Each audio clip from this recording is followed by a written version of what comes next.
জয় রাধে, জয় নিতাই চৈতন্য। আশা করি সবাই খুব ভালো আছেন। আমরা ক্রমবর্ধমান শ্রীমদ্ ভগবদ্গীতার এক একটি শ্লোকের উপরে প্রাত্যহিক আলোচনা করে চলেছি। এটা আমাদের ভগবান কর্তৃক অনেক মহা সৌভাগ্য বলতে পারেন। তিনি ছাড়া এই জগতে একটি পাতাও নড়েন না। বলবেন ভগবানের ইচ্ছা কি, আমি যদি গাছ নাড়াই এমনি পাতা নড়ে, এমন নয়। এইখানে দুইটি তত্ত্ব খুব সুন্দরভাবে বর্ণনা করা হয়েছে।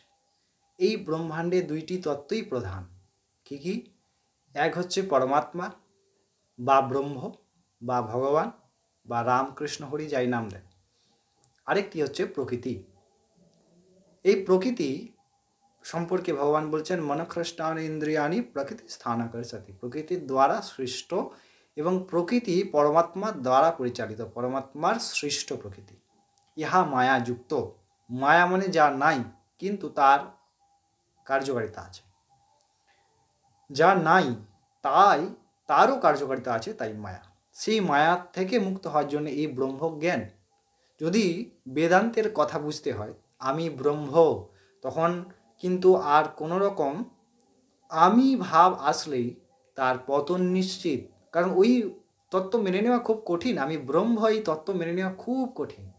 তাই সেই তত্ত্ব, একই তত্ত্বকে ভগবান আমাদের জন্য, শাস্ত্র যখন যুগে যুগে অবতীর্ণ হয়েছেন, শাস্ত্র রূপে ভগবানই তো অবতীর্ণ হয়েছেন, আর ভগবানের দ্বারাই অবতরণ করানো হয়েছে। তাই এইগুলি ভগবান আমাদের মতো করে, আমাদের উদ্ধারের কারণে রচনা করেছেন। তাই ভগবান এই শাস্ত্রের মাধ্যমে আমাদেরকে সেই বিচারটাই দিচ্ছেন, যাতে আমরা এই মায়া কি বস্তু জানতে পারি এবং এর থেকে আমরা মুক্ত হতে পারি। এই সম্পূর্ণ ব্রহ্মাণ্ড কেবলমাত্র খেলা, এখানে কোনো কিছু সত্য নয়। যেমন সিনেমার পর্দায় সত্যি আমরা খুন হতে দেখি, সত্যি আমরা বৃষ্টি হতে দেখি, সত্যি আমরা অনেক অনেক অনেক বিষয় দেখি। তাহলে সেগুলি কি সত্য হয়? সেগুলি তো সত্য নয়। সেগুলি সত্য 2 ঘন্টার জন্যে, তারপরে মিথ্যা। আর সত্য বস্তু কোনোদিন পরিবর্তনশীল হয় না, সেটা তো আমরা জানি। তা এই বিষয়টা থেকে উদ্ধার হওয়ার জন্য ভগবানের গীতামৃত উপদেশ। আজকে আমরা দ্বিতীয় শ্লোক জানব। দ্বিতীয় শ্লোকে ভগবান বলছেন যে প্রথম শ্লোকে সন্ন্যাস যোগ এবং সন্ন্যাসী এবং যোগী দুইকে একত্রিত করলেন।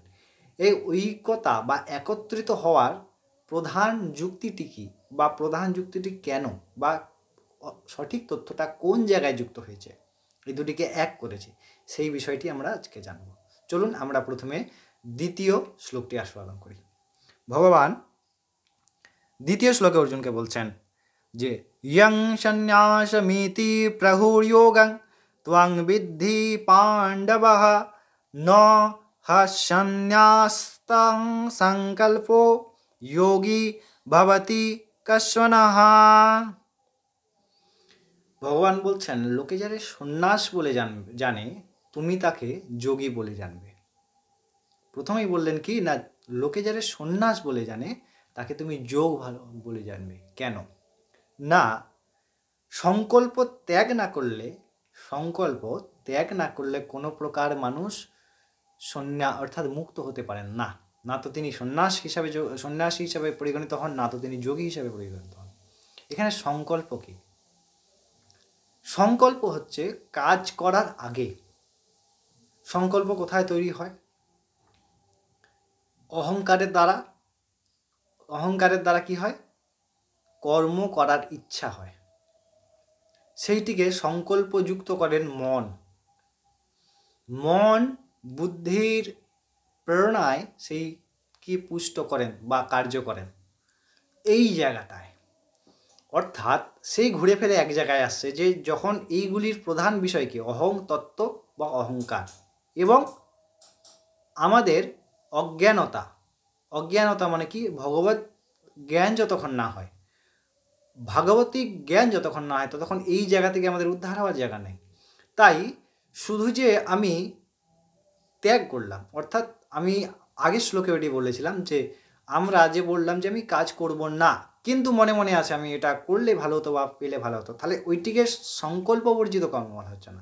যখন সংকল্প নেই, শুধু কর্ম, কিভাবে কর্ম, তখন সেটি নিষ্কাম কর্ম, তখনই সেটিকে যোগী যিনি করেন, যোগী বা যে সন্ন্যাস মার্গে যুক্ত হয়ে যিনি করেন তাকে সন্ন্যাসী বলা হয়।